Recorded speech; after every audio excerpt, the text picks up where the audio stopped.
Hannah and Cailin, back again with Double Talk. I'm Hannah. And I'm Cailin. You've seen shows about building cakes, robots, and even tree houses. But just when we thought we'd seen it all, Fox came through with Lego Masters, a competition show that's just as unique and fun as it sounds. We actually stopped dead in our tracks when we first saw the ad for the show here in Manhattan, but that just goes to show that you just never know what's around the corner, both in Manhattan and on TV. To celebrate season 2 just hitting the air, we're catching up with Amy Corbett, aka Brickmaster Amy, who is not only a judge on the show, she's also the design lead at LEGO HQ. Listen in as we talk with Amy about her path to becoming a designer, her work on the LEGO movie, and what it takes for a creation to win her over on LEGO Masters.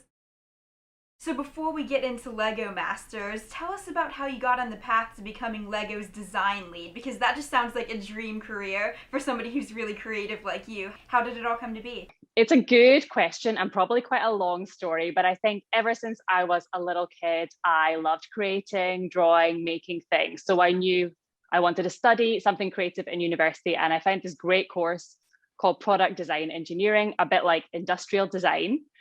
And basically every time they gave me a project, no matter how engineering it was, I would make it something fun and playful and toy-like. And I was like, boom, I think toy designer is what I'm meant to be, and we're better than at Lego. And in the 8 years I've worked there, I've just moved around different projects, worked really hard and moved my way up within the company. So that's the very quick and short story of how I got to be where I am now. But never did I think would it lead me to be on TV. Have to say that.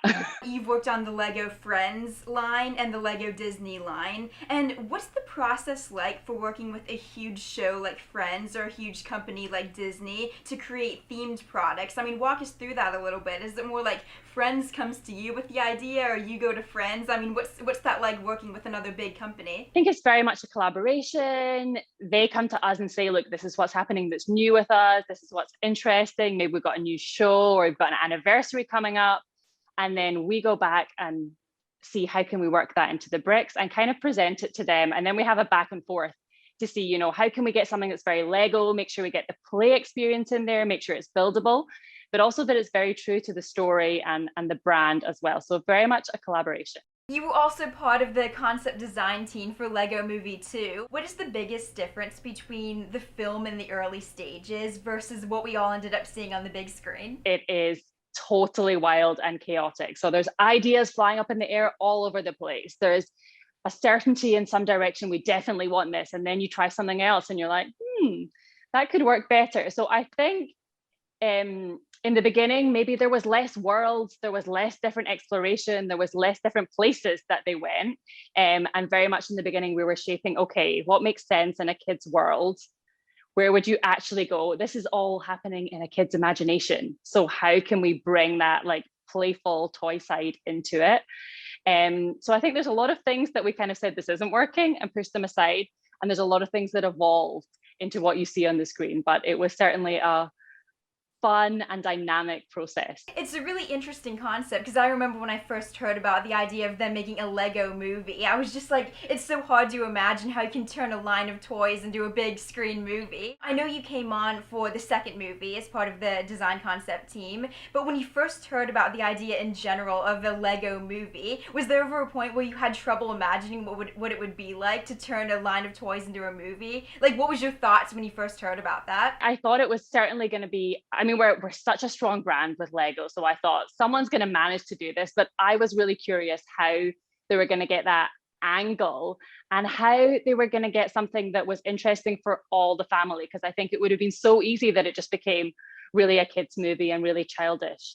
And I think, not to spoil it for anyone who hasn't seen it, but the fact that they actually have people in it and that it is, you know, based in a kid's imagination, I think that just brought a real surprise layer to me. And when I first saw it in the cinema, we had like a screening, all the Lego designers, just before it came out. We went to Legoland, we sat in the cinema in Legoland. They specially brought a copy for us. The director put it on. And I think all of our minds were blown with the twists that happened in that movie, because we were like, this is what makes it relevant for everyone to watch. And this is what makes it just such a special movie that everyone can relate to. Lego Masters Season 2 just started airing on Fox, and you're a judge. There are so many incredible designs on the show week after week. How do you as a judge choose a favorite creation? I mean, is there a certain aspect of the build that you look for time after time that's most important to you? Or how do they win you over as a judge? What's most important? They make it tough for us for sure, especially this season. There is some incredibly talented teams, but we try and be consistent with what we're looking for in terms of storytelling, technical ability, and creativity. That's what you will always hear us talk about. But we relate that to every challenge that we see. So maybe we're looking for a slightly different aspect of storytelling or your technical ability in each challenge. But I think also Jamie and I really complement each other as judges, where he is really into how you use the bricks and the technical side, and he gets so excited by, shapes that people can make that you wouldn't imagine from Lego bricks. I'm really won over by the storytelling and just imagination that comes in the build. So I think you can sometimes hit on something really special if you just get that spark of imagination that makes you go, oh, wow. But overall, we try and keep consistent with our 3 points and make sure that the teams always know what we're looking for. I saw a story recently in the news where a 7th grader was concerned about the lack of ventilators during the COVID pandemic, and he actually made a working ventilator out of Legos, which I think is so amazing. There's a lot of talented Brickmasters out there. What is the craziest or most amazing Lego creation that you've ever seen in your life? I mean, I've seen someone make a little wheelchair for a turtle that had lost its back legs. I've seen people use it to adapt their prosthetic arms and limbs as well, which is pretty incredible. And I think as soon as you start scaling things up as well, they just get absolutely unbelievable. And that's one of the amazing things in the show, where we're all used to these kind of smaller Lego sets. Maybe we had it as a child, or maybe we build at home. And then in the show, people just take that and they blow it out of the water with these awesome creations that move, that have so much imagination behind them. What's the most difficult part of turning an idea into an actual structure of bricks? Is it ever difficult to kind of take something that you see in your head and make it in the real world? It can be. And you have to remember that we're working with mainly little square blocks. And so many things in our imagination have curves, they have flowing lines, they defy gravity. And suddenly you have this medium that actually is a system that you're kind of locked to. And that's where you can have challenges for sure. And I think many times myself as a designer, I just kind of sat there thinking, I know what I want it to look like, but I just can't find the pieces or the way to combine them to make it happen. And that's what's really incredible in the show, because our builders do not have the luxury of time to try loads of different versions. They just have to be very quick, make choices, and get those things out of their imagination and into bricks.